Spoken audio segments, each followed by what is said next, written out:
Adam the Woo.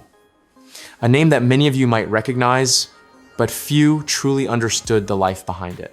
For years, he wandered the roads, the theme parks, the forgotten corners of America, capturing moments that felt small at the time but were quietly building something unforgettable. Then, just days before Christmas 2025, the unthinkable happened. Adam was gone. Suddenly, screens went dark, videos stopped, and millions were left asking the same question: who was the real Adam the Woo, and what made his life so extraordinary? Today, we're going to take you inside his world, his adventures, his philosophy, his passions, and remember the man who lived like no one else. Adam the Woo was one of the original YouTube vloggers, a pioneer before the platform became crowded, algorithm-driven, and commercialized. He started uploading videos in 2009, back when daily vlogging was not a strategy, but a compulsion. For years upon years, he recorded and uploaded a video every single day. Not because he had to, but because he wanted to. That dedication alone raises a question: what kind of person commits to documenting their life with such consistency without knowing where it would lead? And just as that question settles, another one follows. What exactly was he searching for through all those miles, roads, abandoned buildings, and theme parks? Before YouTube became his world, Adam lived a very different life. He was part of a punk band, immersed in a scene defined by rebellion, independence, and rejection of convention. That punk spirit never left him. It simply transformed. Instead of loud music and crowded venues, it became an attitude toward life itself. Adam did what he wanted, when he wanted, without chasing money or status. Many tributes after his passing highlighted this truth.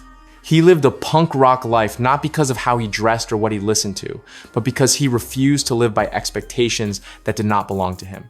And just as you begin to admire that freedom, another layer emerges.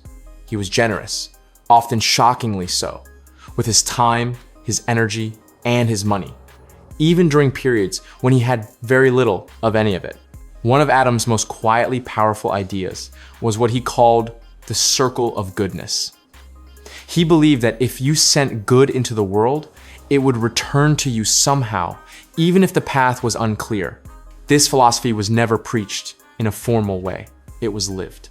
You could see it in how he treated strangers, how he supported fellow creators, and how he approached the world with curiosity instead of judgment. He traveled not to escape life, but to understand it more deeply. And just when it seems like this is the heart of his story, another chapter opens, revealing how profoundly he affected those who watched him. For many viewers, discovering Adam the Woo felt like uncovering a secret passage. Around 2011 or 2012, his channel leaned heavily into urban exploration.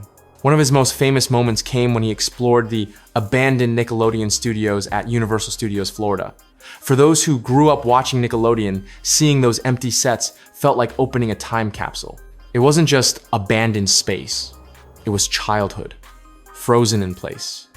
The plywood barriers, the untouched rooms, the silence where laughter once echoed. Watching Adam walk through those halls felt like trespassing into memory itself. And once that door was opened, it was impossible to forget him. From there, Adam became someone people checked in with. Not obsessively, but consistently. He documented roadside attractions, odd Americana, movie filming locations, theme parks, and legendary highways like Route 66. Disney World, in particular, became a recurring destination. For many viewers, those Disney videos carried unexpected emotional weight. Adam had a way of noticing the small things: a quiet walkway, a hidden path between resorts, a corner most people rush past. Watching through his eyes allowed viewers to reconnect with their own memories, both joyful and painful. And just when those emotions settled, Adam would break the moment with humor. His recurring gags became part of his identity. The exaggerated call of "here comes the monorail" whenever one entered the frame. The exaggerated prospector voice shouting "best remove 'em" on Big Thunder Mountain. His completely reworked, barely recognizable Mickey Mouse impression at the start of Space Mountain. These jokes evolved over time, becoming inside references that felt personal. They weren't polished comedy bits. They were living jokes, reshaped again and again until they belonged entirely to him. And without realizing it, viewers felt included, like part of a small, shared world.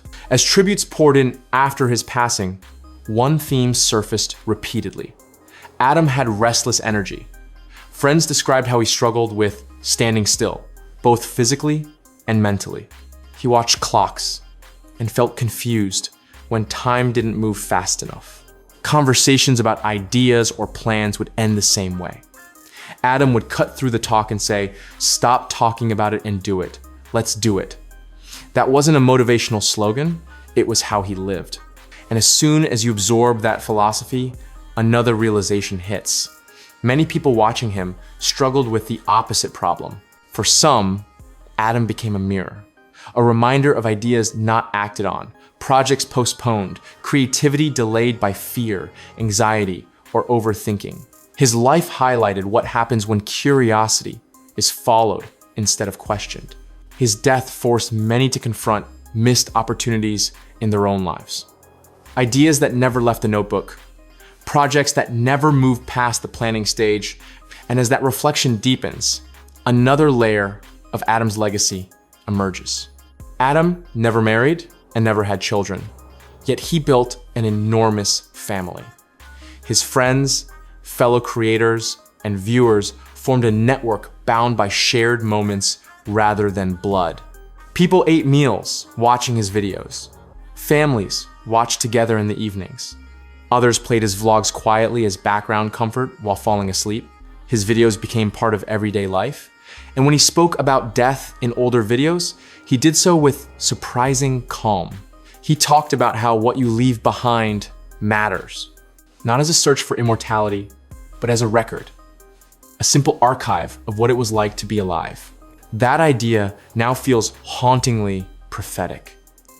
Adam left behind a life in microcosm. Thousands of videos capturing ordinary days, small discoveries, random conversations, and fleeting joys.